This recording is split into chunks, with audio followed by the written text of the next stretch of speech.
Ok, on peut aller. Donc, si tu veux, tu peux te présenter pour ceux qui vont découvrir la vidéo. Bonjour David, bonjour à tous. Donc je m'appelle Ivan Skibik. J'ai j'ai récemment créé une chaîne YouTube qui porte mon nom et sur laquelle je partage des sujets liés à la santé, à l'énergie, à la spiritualité. Donc je parle de tous ces sujets puisqu'ils ont un seul but, c'est d'éveiller les consciences, hein. On peut éveiller les consciences en passant par énormément de chemins. Il y a les chemins qui sont des chemins alimentaires, les chemins d'hygiène de vie physique, il y a des chemins qui sont d'hygiène plus spirituelle, c'est-à-dire pratiquer la méditation, faire des activités comme ça. Et c'est pour ça que j'aborde tout un tas de sujets euh, qui peuvent ben, pas forcément paraître cohérents, mais j'y vois moi une grande cohérence d'ensemble, parce que je les vois tous comme étant des voies d'accès pour une ouverture, pour davantage d'ouverture spirituelle, pour davantage d'éveil spirituel. Et donc bah là, je remercie David, hein. Je te remercie beaucoup de m'inviter et de me proposer de me publier sur ta chaîne. Ben, Donc c'est je moi voudrais qui te vous parler remercie aujourd'hui. de, de, de parler. Et donc je voudrais vous parler de deux expériences que j'ai vécues, qui sont des expériences de sortie hors du corps. Donc il faut savoir que moi je m'intéresse et je suis vraiment intéressé dans les sujets de spiritualité uniquement depuis 2 ou 3 ans. Et c'est vraiment que ces derniers mois ou cette dernière année que j'ai développé des capacités pour me connecter à mes guides, par exemple. Et avant ça, je n'en avais pas. Par contre, il y a bien longtemps, il y avait déjà le terrain qui s'était préparé. Et aujourd'hui, on est début 2019. Et ma première expérience de sortir hors du corps, c'était pendant l'été 2008. Donc c'était il y a plus de 10 ans. Et cet été-là, je vivais aux États-Unis, je vivais à Boston à cette époque-là. Et il y a un soir, j'étais dans mon lit, j'arrivais vraiment pas à trouver le sommeil. Et je me tournais dans tous les sens. Et puis, je sais pas quelle heure il pouvait être, mais il était 2 heures, 3 heures du matin, je pense, j'arrivais toujours pas à dormir. Et puis à un moment, je me suis retrouvé dans, je saurais même pas dire où exactement, mais j'ai eu un moment où j'étais vraiment dans ce qu'on appelle la claire connaissance. J'étais dans un moment où j'avais accès à tout, je savais tout. Tu étais dans J'avais quel même état de, en sommeil ou entre deux? ça c'est quelque chose. C'est sûr que c'était pas un rêve, parce que les rêves, je m'en souviens un peu, mais enfin c'était pas comme un rêve, mais je dirais que j'étais entre les deux en fait. Je me suis pas vu moi-même m'y plonger. Je m'y suis retrouvé comme ça. Et là j'ai vécu des choses. Enfin j'ai vécu des choses et j'ai appris des choses extraordinaires parce que j'avais vraiment l'omniscience. Je savais tout. J'étais à un niveau où je savais tout. Et je savais. Et en fait, j'ai réussi à comprendre ce qu'était, ce que j'appelais la religion à l'époque, ce que j'appelle spiritualité aujourd'hui, parce que je ne connaissais pas ce mot, j'étais pas du tout dedans. Enfin, puis j'ai eu une éducation chrétienne, catholique, et, et je me suis retrouvé à revoir complètement cette conception que j'avais. Pour moi, c'était attaché à la religion, tout ce qui était spirituel, et finalement, j'ai compris cette nuit-là que, en fait, pas du tout. Et j'ai compris, entre autres, euh, donc sur le moment, quand j'étais dans cet état, je savais tellement de choses que j'avais envie d'écrire un livre épais comme ça pour diffuser ça au monde et dire mais attendez, je sais bon, je connais la clé des religions. Enfin, j'appelle plus du tout ça religion aujourd'hui. Et je connaissais vraiment, je savais tout. Et en fait, quand je suis sorti de cet état et quand je me suis réveillé le matin, enfin ou pendant la nuit, disons quand j'ai pris conscience que je suis revenu dans mon corps complètement en fait, euh, eh bien ce livre qui était épais comme ça, eh bien, il s'est retrouvé complètement à plat plat, mais il m'est quand même resté une page avec les notions les plus importantes. Et en fait, j'ai compris que on était tous un. J'ai vraiment compris et vécu l'unité pendant cette expérience. Donc j'ai compris qu'on était tous un, qu'on faisait un avec tout, et que nous-mêmes, ce un, c'est Dieu. Là, j'ai compris ça pendant ce voyage. Et ça m'est vraiment resté gravé dans mon cœur, parce que tout le reste ça a disparu, mais ça, c'est vraiment resté. Et bah, j'ai compris aussi, évidemment, que j'ai compris la réincarnation. J'ai compris qu'on se réincarnait, en fait, parce que comme on est un, les vies se jouent sur Terre, mais qu'en fait, c'est pas, il n'y a pas de temps au-delà. Donc, en fait, j'ai compris ça aussi, et donc j'ai compris qu'on se réincarnait. C'est vraiment les deux grandes choses qui me sont restées, en fait, après cette expérience. Et Donc, c'est le sens de tout ça, de la réincarnation, le sens de tout ça, en fait, c'est des choses que je savais probablement sur le moment, mais qui après, quand je suis revenu, je ne l'avais plus. Mais par contre, j'ai compris, et ce jour-là, en fait, c'est des choses que je n'avais jamais entendues avant, hein, parce que c'est vrai que depuis, depuis 10 ans, il s'est passé des choses pour moi, parce qu'à l'époque, j'avais quoi? J'avais 23 ans. Donc, à 23 ans, je m'étais pas documenté, je lisais pas de livres de développement personnel, de spiritualité, enfin, j'en avais lu aucun. À l'époque, je savais pas du tout ce que c'était. Et je sais qu'aujourd'hui, je lis des livres comme ça. Et il y a beaucoup de personnes qui parlent de l'unité. Mais à l'époque, je n'avais jamais entendu parler de cette théorie-là. Et par contre, je l'ai comprise. Je l'ai comprise parce que je l'ai vécue. Même si aujourd'hui, eh bien, de nouveau, enfin, j'ai compris ça parce que je sais que je l'ai vécu, mais c'est pas pour autant que je la vis dans mon quotidien. Je suis pas au même niveau que je l'étais pendant cette expérience, en fait. Mais j'ai vraiment compris ça. Et pareil, sur le sens de la réincarnation, je l'ai probablement su, parce qu'à un moment, je savais tout. Et en fait, dans ce moment-là, je savais que j'avais accès à tout, mais j'avais pas envie de poser des questions que j'ai envie de poser aujourd'hui, en fait, parce que ah oui, t'avais plus de questions, donc j'avais plus de questions, en fait. Je savais que je savais tout, mais j'avais plus de questions à poser.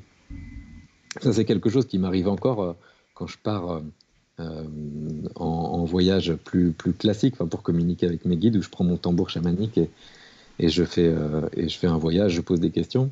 Et c'est pareil quand je me retrouve dans un état euh, supérieur de conscience ou dans des moments où je communique, hein, qui n'est pas du tout au même niveau que j'ai vécu il y a 10 ans. Encore une fois, c'est pas le même niveau.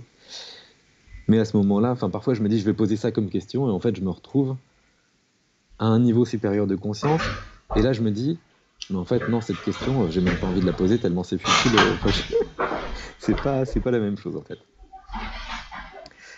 Donc voilà un peu cette première expérience, ce que j'ai vécu, ce qu'elle m'a apprise. Et, et c'est rigolo parce que cette expérience, en fait, j'en ai parlé vraiment à personne. Je l'ai gardée pour moi, en fait. J'en ai parlé à personne. J'étais en colocation à l'époque avec deux personnes qui sont devenues très très proches de moi. Je leur en ai jamais parlé. Et puis même après, pendant ces 10 années, j'en ai parlé très récemment quand j'ai commencé à m'ouvrir à la spiritualité. Et puis maintenant j'en parle volontiers parce que j'ai compris ce qui m'était arrivé. Et avant, j'avais peur qu'on me prenne pour un fou, que je parle de réincarnation, d'unité. Et à vrai dire, j'ai poursuivi ensuite une vie complètement classique, avec un job classique. Ça n'a pas affecté ma vie jusqu'à récemment, en fait. C'est juste que c'était vraiment dans un coin de mon cœur, dans un coin de ma tête, que ça, c'est quelque chose que j'oublierai jamais. Et, euh, et voilà, je l'ai mis de côté, ça a sommeillé pendant quelques temps. Et ensuite, j'ai fait le lien avec des nouvelles choses que j'ai découvertes. Et là, ça m'a permis de vraiment de comprendre beaucoup plus de choses. Et donc ensuite, ma deuxième expérience de sortir du corps, c'était quelques années plus tard. Je dirais que ça devait être aux alentours de 2012, 2013 peut-être. Où là, c'était complètement différent. Ça devait être un week-end. J'étais, euh, je vivais en région parisienne. C'était juste après le repas de midi.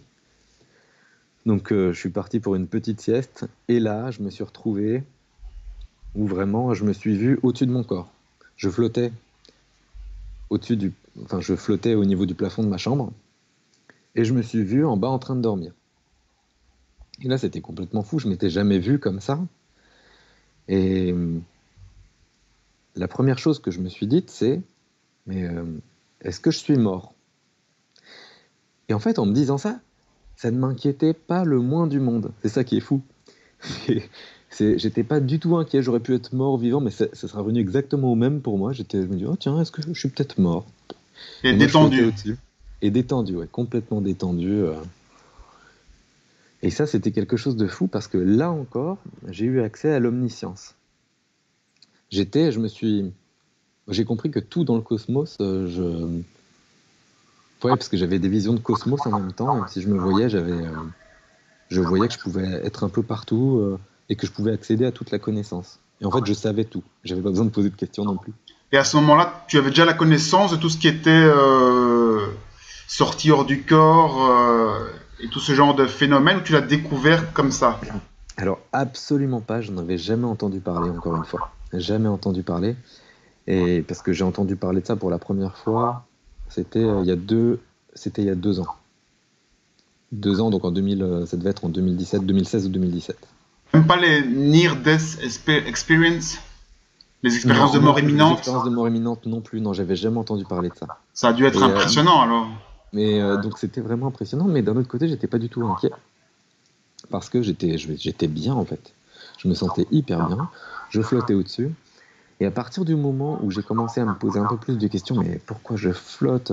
Enfin, pourquoi je me vois comme ça? Qu'est-ce qui se passe? Là, boum, j'ai réintégré mon corps tout de suite, je me suis réveillé. Et là, encore une fois, c'est une expérience qui vraiment que j'oublierai jamais, même si elle était très courte. En fait, je sais pas si elle était courte ou longue finalement, parce que moi j'ai l'impression que ça a duré pas mal de temps. Mais en fait, quand je suis redescendu, j'ai l'impression que ça a duré un quart de seconde. Donc, bah, je sais pas combien de temps ça a duré, mais en tout cas, c'était très fort, même si ben, je savais pas du tout ce que c'était, ce qui m'arrivait. J'avais jamais entendu parler d'expériences de mort imminente, de voyage, de sortie astrale, de voyage hors du corps, etc. Donc pour moi, c'était quelque chose de fou qui m'est arrivé. Je savais que c'était pas un rêve. Je savais que c'était quelque chose de beaucoup plus profond. Mais là encore, cette expérience, je l'ai gardée pour moi. J'en ai parlé à personne. J'ai continué de vivre ma vie normalement. Et en fait, c'est uniquement il y a 2 ans, j'ai rencontré par hasard une personne avec qui je faisais du covoiturage. Et cette personne m'a dit, ah, j'ai fait une expérience de mort imminente quand j'étais petite. Et là, le soir, je vais sur Google, je tape expérience de mort imminente. Et là, je vois ce qui se passe quand les personnes vivent une expérience de mort imminente. Et là, j'ai compris qu'en fait, c'était ce qui m'était arrivé. Enfin, c'était une sortie hors du corps, mais j'ai fait le lien et là, j'ai compris. Et en fait, c'est rigolo parce que les 2 expériences que je viens de raconter sont des expériences que j'ai vécues il y a longtemps et en fait que j'ai comprises uniquement très récemment, finalement. Ouais. Et parce que je commençais à m'intéresser davantage à des sujets spirituels, parce qu'il y a peut-être des hasards qui ont forcé le destin, comme la rencontre avec cette personne qui m'a dit avoir fait une expérience de mort imminente. Et finalement, ça m'a vraiment aidé. Enfin, tout ça, en fait, je prends conscience aujourd'hui que tout ça, c'est arrivé au bon moment. Même si à 10 ans, j'ai vécu une expérience spirituelle hyper forte, et j'ai jamais revécu d'expérience spirituelle aussi forte depuis, et bien quand même, en fait, ça faisait partie de mon chemin, c'est arrivé au bon moment pour que je comprenne les choses aujourd'hui, et entre-temps, tout ce qui s'est passé, ben, ça a suivi une évolution parfaite, en fait. Ouais. Et, et le fait de vivre ça sans jamais avoir entendu parler de toutes ces notions, et après de les retrouver partout dans tous les livres, hein, parce que dans tous les livres aujourd'hui qui traitent de spiritualité, on voit, enfin, l'unité est mentionnée partout, enfin, toutes les théories dont je parle, en fait, ça n'a rien de révolutionnaire. Mais pour moi, ça l'était parce que je les ai découvertes par mon expérience. Et ensuite, ça a été confirmé par des écrits, enfin, par de l'évolution personnelle, spirituelle aussi, qui s'est passée entre-temps. Et donc, c'était 2 expériences absolument géniales, qui me sont arrivées totalement par hasard, mais encore une fois, au bon moment dans mon évolution, dans mes stades d'évolution personnelle, en fait. Tu étais plutôt rationnel avant? Ou tu étais Ah déjà un non, petit peu dans le domaine artistique ou enfin, non, alors, pas du tout. comment dire, je sais pas. Ouais, ouais, je vois ce que tu veux dire. Non, non, au contraire, enfin, et je suis toujours, en fait, je pense toujours être quelqu'un de très rationnel, mais ouvert. Parce que, en fait, j'arrive à comprendre beaucoup de rationalité dans les sujets spirituels. Et bon, j'essaye de le transmettre sur ma chaîne, dans ma façon d'expliquer les vidéos. Je ne sais pas si c'est perçu comme tel, mais moi, je vois une grande cohérence, en fait, dans tous ces sujets. Mais de base, j'ai fait une école d'ingénieur. Après, j'ai fait d'autres études dans le domaine du business aux États-Unis. Et après, j'ai travaillé et je faisais du marketing et de la stratégie. Et donc, si tu veux, avec un cerveau câblé, enfin, très rationnel. Et toutes les choses, enfin, toutes les personnes qui ont des capacités médiumniques ou d'autres types de capacités spirituelles, il y a encore 3 ans, pour moi, ces personnes-là, c'était des charlatans. Ouais, Et pareil pour moi. je refusais catégoriquement ces choses-là, en fait. Et c'est après où j'ai compris des choses, où moi-même, j'ai compris ce qui m'était arrivé aussi. Et là, je me suis dit non. Et là, j'ai compris vraiment que tout ça, c'était possible, que moi-même, aujourd'hui, eh bien, j'arrive à aider des gens à guérir, enfin, à faire des soins énergétiques, des choses comme ça. Chose que j'aurais jamais imaginé de moi il y a encore seulement 3 ans. Donc non, non, à la base, j'ai un cerveau, enfin, études scientifiques et puis même un cerveau qui est très rationnel et pas du tout artistique. Et au contraire, aujourd'hui, eh bien, je me suis mis à peindre cette année, par exemple, à la rentrée de septembre, là, la dernière rentrée. J'ai commencé à prendre des cours de peinture et je me tourne davantage vers tout ce qui est artistique parce que je m'aperçois que c'est quelque chose qui me manquait et que moi-même, c'est quelque chose aussi, une invitation que j'ai reçue à me lancer dans ces choses-là aussi. Et ton entourage, il est au courant de tout ça ou bien ça reste proche de toi et sans Ouais. s'exprimer dans ta réalité autour? Ou est-ce que tu arrives à parler de ça autour de toi? Est-ce que c'est nécessaire pour toi ou... Alors oui, j'arrive à parler de ça depuis peu de temps, puisque pendant on va dire, 1 an et demi ou 2 années de, de recherche, j'en parlais pas. Et puis à un moment, j'ai fait un voyage où j'ai demandé à mes guides quel est mon plus gros obstacle à mon évolution spirituelle. Et là, le message, c'était très clair. Enfin, j'ai eu l'audio, le visuel, j'ai tout eu. Et c'était, il faut que tu en parles.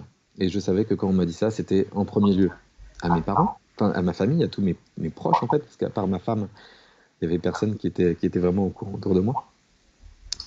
Et une fois que eh bien, j'ai franchi le pas d'en parler à mes parents, ensuite j'ai pu en parler eh bien, à ma famille et puis à mes amis plus facilement. Et puis ensuite, tout s'est ouvert en fait. Tout est allé beaucoup plus vite et aujourd'hui, je ne le cache plus. Alors, ça ne veut pas dire qu'il ne faut plus, ça ne veut pas dire que j'ai plus de discernement. J'exerce toujours des, euh, j'exerce toujours une activité en tant qu'indépendant qui est du conseil en stratégie, puisque c'est ce que j'ai fait pendant pas mal d'années. Et bon, aujourd'hui, je ne vis pas du tout de mes activités spirituelles ou YouTube ou quoi que ce soit d'autre. Enfin, c'est des partages que je fais et je ne monétise pas du tout cela. Enfin, j'ai un projet de livre que je souhaite écrire et puis ensuite j'espère pouvoir vivre de la vente de livres ou d'autres activités qui sont liées à la spiritualité parce que c'est vraiment là-dedans que je veux me lancer. Mais donc tout ça pour dire que eh bien, dans mon milieu professionnel, je ne vais pas le crier sur les toits aux personnes avec qui je travaille, par exemple, que je fais ça. Par contre, je ne me cache pas. Ou alors, si je sens qu'une personne est un peu plus ouverte, je vais pouvoir lui dire. Ou si jamais une personne tombe sur mes vidéos et m'en parle, eh bien, je lui dirai avec plaisir. Donc, je ne me cache plus. Je ne cache pas mon nom, je ne cache pas aux personnes qui le savent. Mais par contre, je ne vais pas pour autant crier sur les toits et aller dire ça à des personnes qui ne sont pas prêtes à recevoir le message, quoi. Ou alors dans des milieux qui ne se prêtent pas forcément à ce genre de partage. Tu m'as dit, C'est un choix, c'est juste le discernement. C'est juste du discernement, en fait. tu m'as dit que tu avais suivi une formation de chamanisme ou que tu faisais du chamanisme, que tu arrivais à te connecter à tes guides. C'est quoi exactement le principe?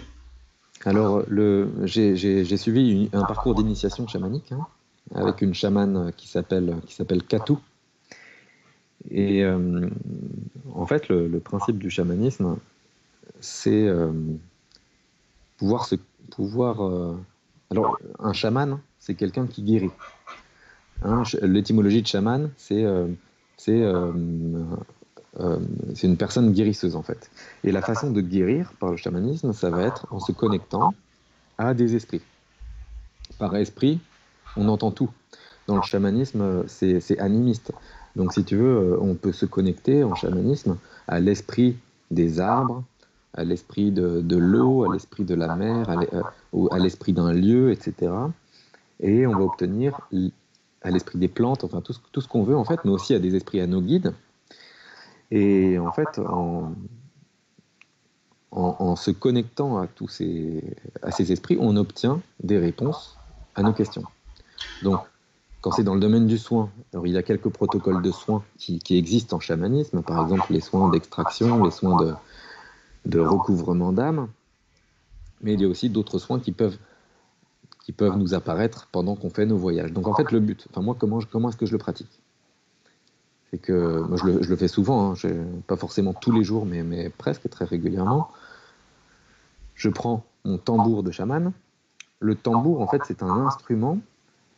Alors, les chamans voient, enfin, pour les chamans, le tambour a un esprit propre. Je ne partage pas aujourd'hui cette chose. Enfin, moi, j'ai du mal à voir mon tambour, un esprit dans mon tambour. Mais peu importe, en fait, parce que tout ce que j'ai appris dans le chamanisme, ça reste. En fait, tout est vrai, si tu veux. Tout est vrai, ça dépend simplement de ce qu'on veut croire, de notre niveau de conscience, de notre niveau d'éducation, de là où on en est. Mais j'irai jamais dire que c'est faux, j'irai pas dire que c'est vrai non plus. C'est juste que moi, aujourd'hui, bon, mon tambour, je m'en sers comme un instrument. Et en tapant dans ce tambour, ça va créer un équilibre entre hémisphère droit et hémisphère gauche du cerveau. C'est exactement comme quand en yoga, on va respirer d'une narine et puis ensuite de l'autre et on va alterner. C'est parce qu'en fait, la respiration a une influence sur les hémisphères. Donc si on respire par la narine gauche, ça va faire plus travailler l'hémisphère droit. Ouais. Et donc en faisant alterner, on arrive à les équilibrer deux. Et quand ils sont équilibrés, eh bien, on a un moment où on est plus propice pour la connexion. Donc là, tu vois, encore, c'est mes explications rationnelles où j'ai trouvé des explications rationnelles au fait de se connecter plus facilement grâce à un tambour. Mais Mais effectivement, je trouve ça... je pense, parce que moi j'entends des acouphènes très souvent. J'ai l'impression que ces acouphènes ont le même effet que ces tambours, que c'est une sorte d'onde qui fait que le cerveau se met à l'équilibre et fait fonctionner les deux hémisphères ensemble. Parce que quand j'entends ces acouphènes, il se passe des trucs un petit peu... Enfin, je me sens plus connecté. Donc, Je voulais savoir, quand tu dis que tu es en contact avec des, des guides, des personnes, est-ce que c'est un contact, quel type de contact c'est? Est-ce que c'est, je sais pas, quel type de contact c'est? Est-ce que c'est oral? Je sais pas. Ah, alors ça peut prendre diverses formes. Et ça dépend en fait. Mais généralement, c'est plus sous forme d'intuition, je dirais. Parce qu'en fait, l'audio, quand je dis audio, c'est pas comme quand je t'entends toi parler, par exemple. C'est une voix qui résonne, enfin, c'est une voix qui est à l'intérieur. Excuse-moi. Donc en fait, quand je dis j'entends des choses, c'est plus en fait, c'est comme si c'était ma propre voix intérieure qui parlait. Et c'est comme ça que je l'entends. Et alors au début, j'étais pas du tout. Enfin, au début, je pensais que c'était mon mental qui parlait. Et puis finalement, eh bien, grâce à l'initiation chamanique que j'ai faite, enfin, à ce parcours que j'ai vécu avec cette chamane qui m'a initié, et aux expériences que j'ai vécues aussi, enfin, c'est-à-dire qu'on s'est entraîné. Pardon, je sais pas ce qui m'arrive. On s'est entraîné à faire des soins, à capter des choses. Donc, quand on fait par exemple des recouvrements d'âme à quelqu'un, on va aller voir ce que la personne a vécu quand elle avait tel ou tel âge, et on restitue ça à la personne. Et en fait, à force de faire ces exercices, je me suis aperçu que ça pouvait pas être mon imagination qui disait des choses comme ça, puisque quand tu dis à une personne, eh ben, à 12 ans, il t'est arrivé ça, à 8 ans, tu as vécu tel genre de choses, et puis ensuite, à tel âge, tu as vécu ça, et que tu arrives à capter des choses, et que tu les vérifies, au bout d'un moment, tu te dis, ok, c'est pas possible que ce soit le hasard, sinon il y aurait une probabilité sur 10 000 milliards. C'est des idées qui te viennent comme ça en tête, donc. Donc la plupart du temps, c'est des idées qui me viennent comme ça, ou alors des images aussi. Donc, mais ça dépend, les images, je les ai pas à tous les coups, mais c'est plus, pour moi, c'est plus une forme d'intuition. Tiens, je vois une image qui apparaît, puis j'en vois une autre, et puis j'entends un mot, et puis bizarrement, en fait, j'ai pas forcément besoin de plus pour comprendre l'information que je vais chercher. Après, ça se déroule, quoi. Et Non, après, ça se déroule. ouais. Exactement. Donc ça peut prendre différentes formes, en fait. Il y a des fois où j'ai des visions qui sont claires. Et en fait, ce qui est très rigolo, c'est que je fais du yoga du rire. Pareil, j'ai commencé cette année dans une association, j'ai commencé à la rentrée de septembre. Et donc en yoga du rire, on passe 1 heure et demie à se forcer à rire. Enfin, on se force au début, puis après on se force plus. Et donc ça fait énormément du bien, de bien au diaphragme, parce que on va travailler beaucoup le diaphragme, ça va nous détendre énormément. Et à la fin, on a 10 minutes de relaxation. Pendant les 10 minutes de relaxation, le prof, il fait une méditation guidée de type méditation pleine conscience, on va sentir son corps. Et en fait, j'ai jamais vécu de voyage aussi lucide, aussi clair, avec des images aussi vives, que à la fin de ces cours qu'à la fin de ces expériences de yoga du rire. Parce qu'en fait, je sais pas pourquoi, ça m'a tellement détendu la respiration que je suis peut-être dans un état beaucoup plus réceptif, et au final, j'entends pas du tout le prof qui fait sa méditation guidée, et moi tout seul, je pars dans ma connexion, et donc il y a des... Voilà, et la dernière fois, c'était Dieu qui est venu me parler comme ça. Enfin, et là, je vis des expériences de fou. Mais sans rien faire, si tu veux, là, je cherchais même pas à vivre ça. Et finalement, je me suis retrouvé parce qu'on vient me chercher, en fait.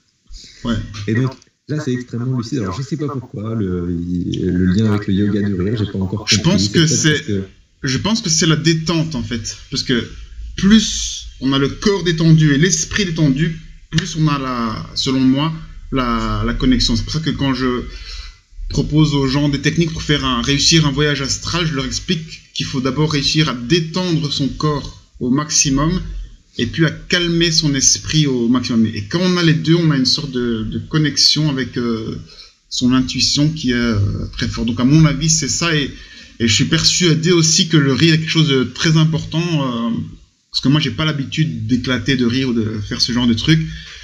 Le hasard fait que hier soir, j'ai passé une soirée avec mon frère qui m'a fait beaucoup rire, et j'ai vraiment senti que ça faisait mal ici au diaphragme, tellement que j'ai pas l'habitude de rire comme ça aux éclats, et donc il y a vraiment des choses qui sont coincées, contractées et à débloquer à l'intérieur de soi. Donc je suis persuadé que c'est quelque chose de très efficace, quoi. Ouais, ça c'est quelque chose d'incroyable, parce que je m'attendais pas du tout à ça. Et comment t'es arrivé à faire ça? Comment t'en es arrivé à ce yoga du rire? Le yoga du rire, alors, c'est pas comme la peinture. La peinture, je l'ai eu parce que c'était une invitation de là-haut. Le yoga du rire, c'est plus parce que j'avais envie d'une activité justement qui me détend. Mais j'ai pas eu ce message, disons, directement. Je l'ai pas compris comme tel, mais peut-être que le fait d'y avoir été, c'était peut-être aussi une intuition qui m'y poussait. Mais c'était pas aussi flagrant que pour la peinture, par exemple. Et donc, tout ça pour te dire que dans cette circonstance particulière, après le yoga du rire, j'ai les voyages qui sont très lucides, des visions, notamment des visions. Hein. Et parfois, mes voyages sont pas beaucoup, très peu visuels. Mais c'est plus des intuitions que je vais percevoir, des petites choses, des mots, des choses, des phrases que je crois, que j'entends, en fait, mais que j'entends pas par là, que disons, c'est mon cœur qui me parle. Et donc je comprends, je vais chercher l'information qu'il faut pour... en tout cas, à chaque fois, quand je vais chercher une information, j'ai suffisamment pour obtenir l'information que je vais chercher. Parfois, l'audio, entre guillemets, suffit. Parfois, il faut audio plus visuel, mais au final, quand je vais chercher une information, j'y vais pour la trouver, et ça peut prendre un peu plus ou moins de temps pour me connecter, mais généralement, avec le tambour, les choses sont assez rapides. Et selon toi, c'est quelque chose qui est accessible à tout le monde, ou bien est-ce que tu as des perceptions particulières, une sensibilité particulière qui te permet de connecter? Ouais, alors je ne pense pas du tout avoir de capacité, ou je ne pensais pas du tout avoir de capacité particulière pour développer ça. Je me suis inscrit à cette initiation de chamanisme. Au début, c'était plus parce que j'avais envie de le faire, c'était au fond de moi.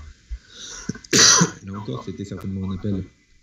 C'est même sûr, un appel de mes guides, mais je ne savais pas encore l'identifier comme tel, je ne savais pas que je pouvais voyager ou quoi.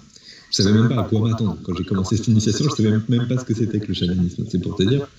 Mais non, enfin, j'ai une vie complètement ordinaire et classique et même très rationnelle et spirituelle au sens large, j'ai envie de dire, jusqu'à récemment. Et puis après, je me suis ouvert parce que c'était le bon moment pour moi. Et non, je n'ai pas de capacité de clairvoyance, de clairaudience ou d'autres choses. En tout cas, quand j'arrive à me connecter, j'arrive à percevoir des choses, mais dans ma vie de tous les jours, j'entends pas des voix là au moment où je te parle qui me disent tiens, fais ci, fais ça, dis ci, dis ça. Je n'ai jamais vu des choses devant moi ou jamais vu des esprits de la nature ou d'autres esprits que certaines personnes voient. Et en fait, c'est pas si important. Tout au début, quand j'ai commencé mon chemin spirituel, ces choses-là, je me disais, oh, c'est trop génial, j'aimerais bien les voir, mais en fait, bon, c'est pas important. Quand je le souhaite, j'arrive à me connecter, à obtenir l'information que je veux, ou à réaliser, ou j'arrive à réaliser des soins pour aider d'autres personnes. Donc, finalement, le but, pour moi, j'ai déjà tout, en fait. Donc, tu arrives à prodiguer des soins maintenant. Quand tu veux, à une personne qui viendrait te voir, tu peux créer la connexion quand tu veux. Alors oui, bien sûr. Pour ça, il faut l'accord de la personne, évidemment. Hein, parce que sinon, c'est des choses que je ne pratique pas. C'est-à-dire le viol énergétique, c'est quelque chose... Je ne toucherai jamais à ça, hein, parce que on peut, quand on entre dans ces milieux, c'est vrai que... C'est la magie noire. Voilà, on sait comment faire pour se connecter à quelqu'un, pour faire des soins, mais en fait, quand on fait des soins, on pourrait faire tout à fait autre chose.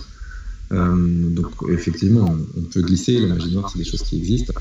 Donc voilà, après, ça existe, il y a des gens qui la pratiquent.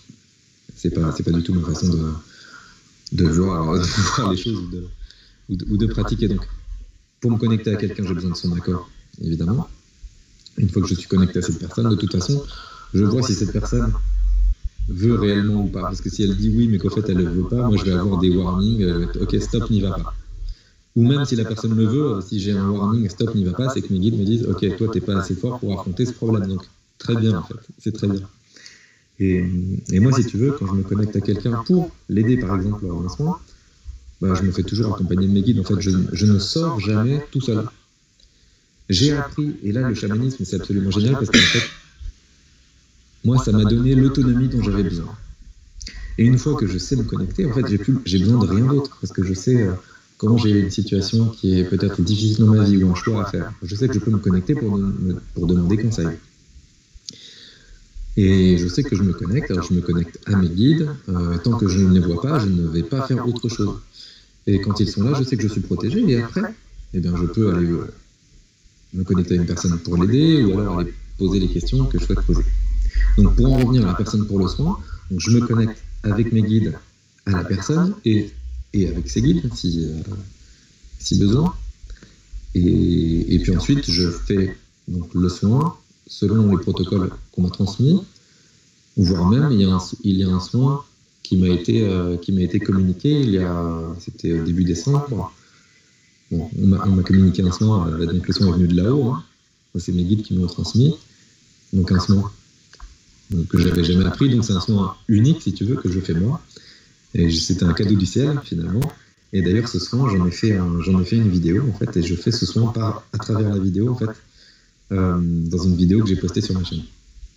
Donc, après les effets, eh bien, une personne qui demande de l'aide et que je vais aider ne va pas forcément être guérie. Et là, en fait, il faut savoir être assez humble et sans attente aussi, des deux côtés, puisque ça ne marche pas toujours. Moi, je mets ma meilleure intention et c'est vraiment tout ce que je peux faire pour cette personne. C'est-à-dire y aller, faire le soin, mettre toutes mes intentions, y aller avec les guides, demander de l'aide là-haut et puis faire ce qu'il faut faire.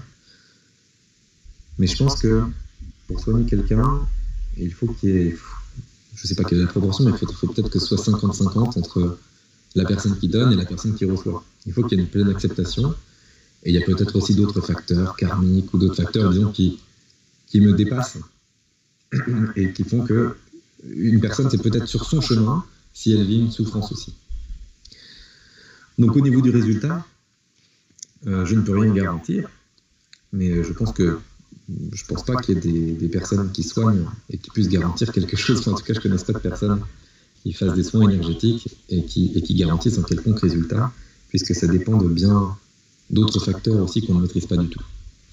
Mais en tout cas, quand je pars faire un soin de recouvrement d'âme, que je dis à la personne, eh bien tiens, à tel âge il t'est arrivé telle chose, à tel âge il t'est arrivé telle chose, et donc du coup, ces qualités d'âme que tu as perdues, je les ai réintégrées en toi. Bon, quand la personne, elle se dit, ah bah oui, t'as bien vu ça, bon, déjà, on voit qu'on n'a pas capté n'importe quoi. Et finalement, la personne, ça la met en confiance aussi. Et puis même moi-même, je demande toujours un feedback parce que j'aime bien avoir du feedback. Ça me permet de savoir ce que la personne vit, si elle ressent des choses. Parfois, je m'aperçois que quand je fais des soins sur des personnes sensibles, donc j'ai quelques amis qui ont des capacités à ressentir les choses, alors je leur dis, je vais faire le soin à telle heure, je le fais de chez moi. Actuellement, je ne pratique que des soins à distance. C'est juste parce que c'est plus pratique chez moi, je n'ai pas de cabinet, je fais ça pour l'instant vraiment à mon cercle, principalement sur mon cercle de personnes sur mon premier réseau en fait. Et donc du coup je dis à telle heure je vais te faire le soin, essaie de te reposer ou d'être à l'écoute de ton corps parce qu'on ne sait jamais. Et donc une fois il y a une personne qui m'a dit mais en fait on s'est fait le feedback après, je lui dis ok j'ai vu ça, j'ai enlevé ça de ton ventre, j'ai vu ci, ça. Et la fille avait vu exactement la même chose, elle a vu tout ce que je lui ai décrit. Et donc moi je lui donnais des détails, elle rajoutait d'autres détails, je lui dis mais oui mais ça aussi je l'ai vu. Et ça c'est complètement fou parce que quand on a ça, même si j'ai appris à avoir confiance en moi avec les expériences et donc du coup maintenant je ne doute plus quand je vois quelque chose, quand j'ai un message, mais ça me fait quand même super plaisir toujours quand une personne va confirmer, va voir là, c'est complètement fou. C'est la confiance absolue, quoi. Si tu as vraiment des retours précis, aussi précis que ça. Sinon, pour la formation que tu as suivie, c'est quelque chose de laborieux, difficile, et c'est cher à suivre. Alors, j'appellerais pas ça une formation, parce que c'est une initiation. Ouais. On appelle ça plus comme ça. Parce que finalement, tout ce qu'on fait, alors je vais dire comment ça s'est passé pour moi, ça s'est passé en 5 week-ends. Complet, donc 5 fois 2 jours. Et chaque week-end était à chaque fois, c'était espacé d'1 mois. Puis il y a eu l'été au milieu, donc il y a eu un moment où il y a eu 2 ou 3 mois d'espacement. Et tout ce qu'on fait, il n'y a eu aucune théorie. Moi, je suis arrivé avec un petit calepin en me disant, tiens, je vais apprendre ce que c'est que le chamanisme. C'était pas du tout ça. Je suis arrivé, on a fait une petite cérémonie d'ouverture pour faire monter le niveau vibratoire de tout le monde, pour appeler les esprits pour qu'ils soient là, etc. Mais après, toute la journée, on est allongé sur un tapis, la chamane qui nous initie, elle nous dit ok, on va partir dans un voyage, on va aller à la rencontre de tel esprit, de telle chose, on va faire tel type de voyage, donc elle nous donne l'intention de voyage qu'on doit formuler. Une fois qu'on a cette intention de voyage, elle tape dans son tambour, et nous on part, et on se laisse complètement aller. Et puis après, on restitue tout ce qu'on a vécu. Et alors pour moi, la première journée, le premier voyage, j'ai rien vu, c'était le noir total. Je me suis dit, mais qu'est-ce que c'est que ça? Où est-ce que je suis avec des flous, mais qu'est-ce que je suis venu faire là, etc. Et puis, donc, je le dis, restitution du premier tour, je dis, bon, écoutez, j'ai rien vu, j'ai vu ce que je fais là, quoi. Et puis, la chamane, elle me dit, bon, elle est connectée en permanence, donc elle me dit, t'inquiète pas, ça va se débloquer dans la journée. Deuxième voyage. Bon, je pars, là, je capte un mot, et finalement, il se trouve que ce mot, en fait, je partais rencontrer l'animal de pouvoir de ma voisine. Donc on faisait ça, la voisine allait voir pour moi et moi pour elle. Et là en fait, j'ai confirmé ce qu'elle avait vu dans son voyage à elle pour elle. Et là je me dis, ah bah tiens, j'ai vu une chouette, mais elle aussi. Et là j'ai commencé, je me dis, ah bah tiens, finalement, j'ai rien vu, j'entendais mon cœur, je m'énervais un petit peu parce que je me demandais ce que je faisais là, et j'ai quand même perçu un mot. Et puis à la fin de la journée, effectivement, j'ai commencé à mieux percevoir des choses, et puis avoir du visuel aussi. Alors, au début, c'était visuel, image figée, et puis après, j'avais des bouts de vidéo. Donc, je me dis, tiens, c'était de mieux en mieux. Et puis, bon, après, ça s'est fluidifié, et surtout, la chose la plus importante, c'est la chose vraiment la plus importante dans cette initiation, c'est l'autonomie. On t'apprend, en fait, à être autonome. Et une fois que tu sais être autonome, tu sais poser tes questions quand tu as besoin, tu sais obtenir les informations dont tu as besoin, ça peut t'aider dans toutes les situations de ta vie. Une fois que tu as ça, tu n'as besoin de personne d'autre. Donc tout au début, moi, la première réaction de mes parents, quand ils ont, ou même d'autres personnes proches, quand je leur ai dit que ce que je faisais, c'était est-ce que tu ne te fais pas embrigader par quelqu'un, il y a quelqu'un derrière toi, tu te donnes de l'argent. Mais non, en fait, bon, j'ai payé pour cette initiation avec une chamane qui s'appelle Kathou, Kathou, qui est fantastique, mais elle pratique des tarifs qui sont chers par rapport à d'autres personnes. Mais bon, moi, c'est vers elle que je me suis tourné. C'était aussi, j'étais guidé pour ça. Mais j'ai acquis cette autonomie. Et maintenant, j'ai plus besoin d'aller voir quelqu'un. En fait, pour moi, c'était donc le chamanisme. Au début, j'ai fait une initiation en magnétisme, en reiki. Je me suis un petit peu cherché. Et quand j'ai trouvé le chamanisme, j'ai compris que ce qu'il me fallait, en fait, c'était les besoins de me connecter, enfin, pouvoir obtenir les réponses quand je veux, donc pouvoir me connecter. Et une fois que je sais ça, bah, après, on peut tout faire, tout demander, donc du coup, ça simplifie la vie. Et j'ai pas besoin de plus aujourd'hui. Donc, j'ai pas besoin d'aller voir. Et j'avais même prévu d'autres formations que j'ai annulées, en fait, quand j'ai commencé le chamanisme, parce que j'ai compris qu'en fait, c'était le truc qu'il me fallait et que, bah, pour moi, ça allait s'arrêter là, que je n'avais plus besoin de papillonner dans d'autres formations. Mais je parle vraiment de mon expérience à moi, parce que pour toi, ça va être différent, pour d'autres personnes, ça va être différent.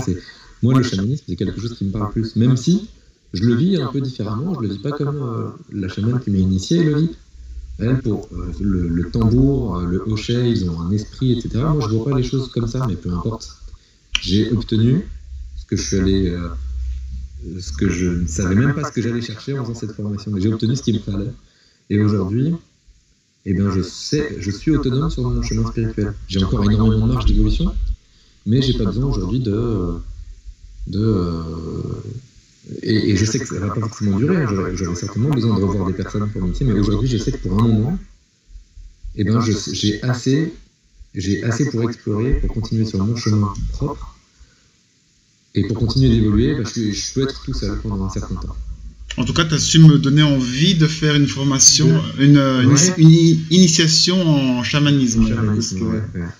Ça a l'air vraiment intéressant et c'est ce que moi je recherche, réussir à pouvoir être rassuré par un contact plus concret, plus évident pour moi, parce que moi je vis plein de choses qui sont très physiques. C'est vraiment très physique, c'est des choses qui sont complètement incroyables. Mais c'est vraiment du tactile, quoi.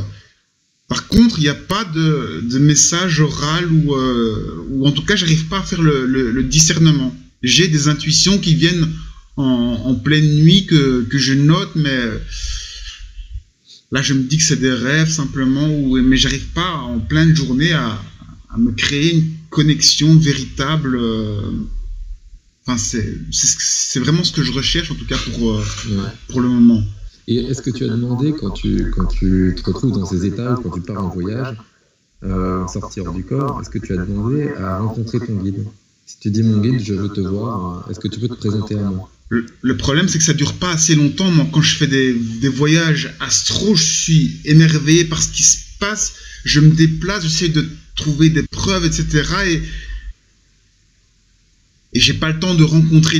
Parfois, je rencontre des personnes, mais alors je commence à dire 2-3 mots, puis boum, ça se coupe. Donc, ça veut dire que je dois encore travailler des choses, justement, apprendre à me calmer psychiquement, j'imagine, pour arriver à créer cette relation. Enfin, cette relation, je sais pas exactement ce qui manque, mais en tout cas, ça évolue bien.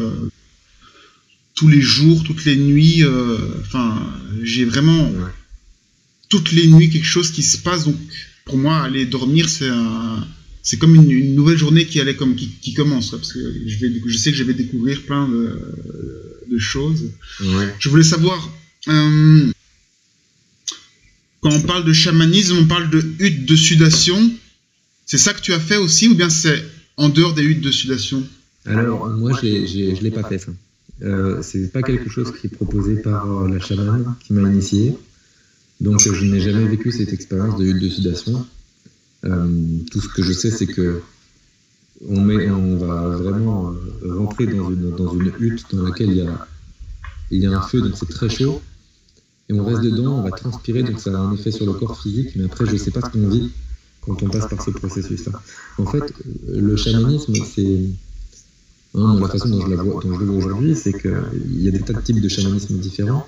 Quand on dit chamanisme, c'est le côté animiste, en fait, où on va se connecter à l'esprit du vent, l'esprit de la forêt, l'esprit de l'eau, l'esprit de tout ce qu'on veut, en fait, l'esprit d'un lieu, de la montagne, etc. Et on arrive à obtenir des réponses parce qu'on se connecte à ces esprits-là, ou à ces guides. Et après, autour de ça, eh ben, il y a tout un tas de traditions, mais qui sont différentes à travers le monde. Il y a des chamans au Canada, en Amérique latine, en Russie, enfin, il y en a en Afrique, enfin, il y en a absolument partout, et après, chacun a ses traditions. Donc, après, je m'y connais pas suffisamment, mais je pense pas qu'il y ait... Enfin, en fonction du chaman que tu vas voir, il peut pratiquer différentes choses, mais finalement, encore une fois, le résultat pour moi, c'est que peu importe exactement comment tu le pratiques, l'essentiel, c'est d'obtenir... enfin, l'aboutissement de cette initiation, pour moi, c'est que tu es autonome, pleinement autonome. Ouais. Et une fois que tu es autonome, en fait, peu importe la manière dont tu le pratiques, moi, il y a des choses que j'ai apprises, que je ne pratique plus, parce que en fait, c'est pas nécessaire, ou vice-versa, ou des choses où, disons que je me suis fait un petit peu massos aussi. Quand tu apprends certains types de soins, enfin, même on te dit, tiens, tu veux faire un soin à distance, il va te falloir la photo, le nom, la date de naissance, numéro de téléphone, adresse... En fait, tu en as besoin si tu crois que tu en as besoin. Ouais. C'est tes croyances. Et ça dépend de toi. Moi, c'est quelque chose que je réalise dernièrement, c'est que on t'apprend des choses. Le protocole, c'est extrêmement bien au début parce que ça te donne un cadre. Et puis quand tu sais pas, tu as besoin d'un cadre auquel te raccrocher. Mais en fait, très vite après, si tu penses et qu'au fond de toi, tu as l'intuition ou tu as le message que finalement, tu n'as pas besoin de ça, tu n'as pas besoin de ça, après, tu te fais ta propre sauce aussi. Donc moi, par exemple, je sais que j'ai pas besoin d'autant de détails. J'ai besoin d'une photo si jamais j'ai jamais vu la personne, parce que ça m'aide juste à me concentrer sur elle avant. J'ai pas besoin de la voir posée sur mon cœur d'une certaine manière, enfin, ou de toucher le support photo pour me connecter à elle, parce que bon, une fois que je me suis concentré peut-être avant, je sais faire, ou si c'est une personne que je connais, j'ai besoin de rien. Mais voilà, c'est pour te donner une toute petite, un tout petit aperçu de ce que j'illustre, c'est que on t'apprend des choses avec un cadre, mais après, avec cette autonomie que tu développes, après t'es libre. T'es libre en fait, t'es vraiment libre. Je vais te poser une dernière question parce qu'il reste plus que 3 minutes en fait, après ça va couper. On pourra refaire ça une autre fois, il n'y a pas de souci. Je voulais juste savoir quelle était ta vision de la vie après la mort, très rapidement. Est-ce qu'elle a changé et est-ce que tu laisses, je sais pas. La vie après la mort, alors c'est marrant parce que j'ai fait une vidéo dessus, mais juste pour te dire ma vision, en fait, c'est il y a une vie après la mort. Quand on vit des expériences comme je les ai racontées au début, on comprend que de toute manière on est bien plus que notre corps physique, donc la mort c'est l'arrêt du corps physique, et ensuite il y a les autres corps qui sont là. Et alors moi, ma vision des choses, c'est que on a tout un tas de corps, le corps éthérique c'est de l'énergie, elle est dissoute quand tu meurs, elle repart dans l'univers, et ensuite on a les corps des émotions, le corps astral, le corps mental, qui eux vont rester là. Et ensuite on a les autres corps. Et donc les corps des émotions, quand tu meurs, tu vas voir tout ce que tu as fait dans ta vie. Et là, tu vas pas être jugé par Dieu, tu vas être jugé par toi. Tu vas être jugé uniquement par toi-même. Et toi, tu vas te dire, ah bah tiens, cette personne, en fait, je m'en étais pas rendu compte, mais je lui ai fait du mal. Ah bah là, au contraire, j'ai bien agi, etc. Et toi, tu vas te juger. Donc tu meurs, tu te rends compte que tu es mort, et là, tu revois ta vie, et tu te juges. Et les vibrations que tu émets à ce moment-là, ça va déterminer l'endroit où tu vas aller. Ça va déterminer si tu vas aller dans le bas astral. Tu te rends compte, tu t'appelles Hitler, tu te rends compte que tu as tué des millions de personnes, et boum, tu vas dans le bas astral. Tu restes un peu neutre, tu restes dans un plan équivalent au nôtre, mais en mode tu es un fantôme, comme on dirait. Et puis, si tu te rends compte que tu as fait du bien, que tu es fier, et puis que tu es dans des vibrations élevées, que tu arrives à t'élever, et bien là, tu vas partir dans des plans supérieurs, des plans de lumière. Mais au final, on remonte tous dans les plans de lumière, même ceux qui sont dans le bas astral. C'est juste qu'ils passent par un passage qui va être plus long et plus difficile. Ouais. Mais après, ils vont apprendre à se pardonner eux-mêmes. Finalement, c'est le travail qu'on fait aujourd'hui dans cette vie. Maintenant. On apprend à mieux à se pardonner, à lâcher prise, toutes ces choses-là. Mais c'est un peu pareil, finalement. On est dans ce processus, en fait. Ouais. Mais au final, on retrouvera la lumière. Et la lumière, la façon dont je la vois, c'est qu'on n'en est pas encore au moment où on fait un avec Dieu, puisqu'on est encore par individualité. Et donc là, on revit des expériences, on choisit de se réincarner, et c'est qu'au bout d'un moment après, et je ne sais pas quand, où on peut retrouver le stade où on est vraiment à l'unité. Mais il y a un palier intermédiaire pour moi. La lumière, quand on va dans la lumière, c'est pas encore le stade où on fait un avec Dieu, c'est un palier intermédiaire. C'est la façon dont je vois les choses, en fait. D'accord.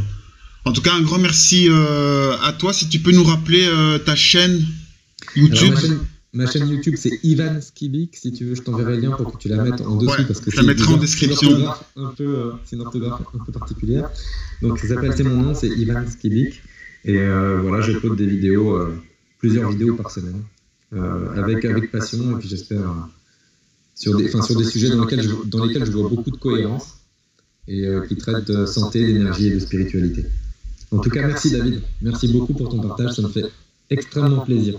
Moi aussi, j'étais ravi de tout ce que, de toute la motivation que tu as mis en moi pour découvrir cet aspect, le chamanisme qui me suit depuis pas mal de temps. J'entends ce mot partout, donc je vais aussi m'y intéresser. C'est peut-être un signe. Et si tu veux, je peux te donner une dernière chose. Enfin, avant de partir, peut-être faire des sorties hors du corps, lance ton intention de voyage juste avant.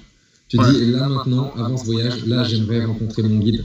Et voir que tu t'adresses à lui, mais avant de faire le voyage, ça va peut-être t'aider dans le voyage pour qu'il apparaisse. D'accord, merci. Avoir l'intention avant et l'exprimer avant.